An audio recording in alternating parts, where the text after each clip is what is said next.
लोकसभा 72 के प्रत्याशी सनातन पांडे जी का कल बलिया में आगमन हुआ था।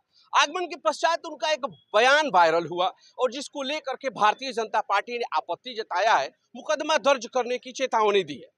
इसी मुद्दे पर बात करने के लिए हमारे साथ जुड़ रहे हैं हिमांशु त्रिपाठी जी, जो सनातन पांडे की परछाई कहलाते हैं। उनके साथ साथ हमेशा चलते हैं।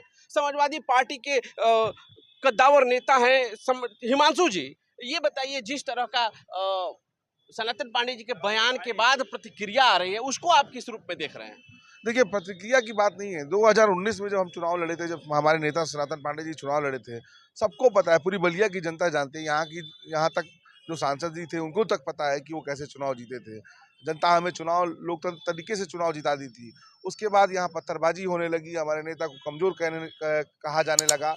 हमारा नेता कमजोर है। हमारे नेता के बारे में लोग जानते नहीं है कि वो जिस सादगी से वो 2000 जब से वो राजनीति में आए, जिस ब्लॉक से चाहे उस ब्लॉक से प्रमुख रहे, अपने पुत्र को प्रमुख बनाए, अपने पुत्र वधु को बनाए, अपने जानने वालों को बनाए, जो भी उनके पास आए उसको प्रमुख बनाए। हमारे नेता शुरू से राजनीतिक हैं और सादगी के प्रतीक हैं।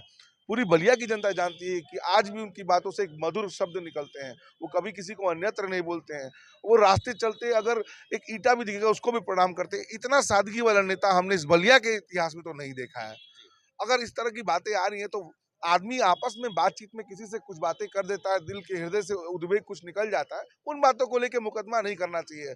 मुकदमा करने से लग रहा है कि भारतीय जनता पार्टी अभी से डर गई है कि वो जिस तरह से भयभीत है और मुकदमे करवा रही है, इस मुकदमे का जवाब बलिया की जनता, बलिया हमारे लोकसभा की जनता 1 जून को अपने वोट के माध्यम से देगी और हमारे नेता सनातन पांडे को लाखों वोट से जिता के दिल्ली भेजने का काम करेगी। ये बताइए हिमांशु जी, इस तरह से देखा जा रहा है कि भारतीय जनता पार्टी जब से सनातन बाबा का बयान आया है, तब से बौखलाई हुई सी नजर आ रही है। इसके पीछे की जो मुख्य वजह है, वो क्या है जिसकी वजह से अचानक सभी लोग एक्टिव हो गए हैं? देखिए, हमारे प्रत्याशी सनातन पांडे जी को मैं बार-बार कह रहा हूँ कि 2019 में ही सांसद बलिया की जनता चुन चुकी थी। इनको डर था, ये चाहते थे कि इन्होंने कभी नहीं सोचा था कि सनातन पांडे से इनकी लड़ाई होगी। वो लोग नहीं चाहते, हो सकता है इनको उस मन में था कि सनातन पांडे प्रत्याशी नहीं होंगे। हमारे राष्ट्रीय नेतृत्व ने अपने हृदय से हमारे नेता को मानते हैं, उन्होंने प्रत्याशी बनाया और जब से सनातन पांडे जी का नाम घोषित हुआ प्रत्याशी बना के, तब से भारतीय जनता पार्टी के रोंगटे कांपने लगे हैं कि ये बड़ा प्रत्याशी आ गया और इसे हराना मुश्किल है। बात वो सोशल मीडिया के प्लेटफॉर्म पे लोगों में एक अन्यत्र भ्रामक जो चीजें फैलाई जाती है, वो अन्यत्र बातें करते हैं हमारे नेता के खिलाफ। और अब बलिया की जनता जानती है कि हमारे नेता कितने सादगी के प्रतीक है और इस बार जनता उनको 1 लाख से वोटों से ज्यादा चुनाव जिता के वो लोकतंत्र दिल्ली भेजने का काम करेगी। जिस तरह से अभी आप लोग आशीर्वाद यात्रा निकाल रहे हैं, दूसरा दिन है और दूसरे दिन ही जिस तरह से आज तीसरा दिन हो गया, अब बलिया से तीसरा दिन निकल रहा है दोआबा क्षेत्र में।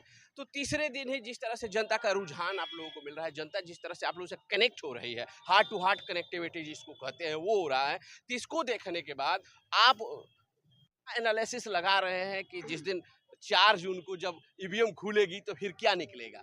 ईवीएम 4 जून को जिस दिन खुलेगी, उस दिन ये जनता का जो जन विश्वास यात्रा हमारी चल रही है, जो आज तीसरे दिन हम दोआबा की तरफ जा रहे हैं, ये मेरे जन विश्वास यात्रा जो हुजूम आपको रोड पे दिख रहा है, ये कि पैसे दे के बुलाई हुई भीड़ नहीं है। भारतीय जनता पार्टी पैसे दे के भीड़ बुलाती है, लोगों को बुलाती है, गाड़ी भेजती है। हमारी जो जन विश्वास यात्रा है, आप देख रहे होंगे तपती धूप में, चाहे आप वो जहुराबाद मोहम्मदाबाद देख लीजिए, कल फेफना देख लीजिए, बलिया नगर देख लीजिए और हम दोआबा की तरफ जा रहे हैं। आप अपनी टीम लगाइएगा और देखिएगा जिस तरह से हुजूम रोड पे अपने खुद विश्वास देने, नेताजी को आशीर्वाद देने रोड पे आ रही है, ऐसा इतिहास में कभी नहीं हो रखा था। इस तपती धूप में जहां तक अपने घर से लोग बाहर नहीं निकलते हैं, वो हुजूम सड़कों पे दिख रहा है हमारे नेता को आशीर्वाद देने के लिए, क्योंकि हमारे नेता सादगी का प्रतीक है, उसे जनता बहुत प्यार करती है। जी।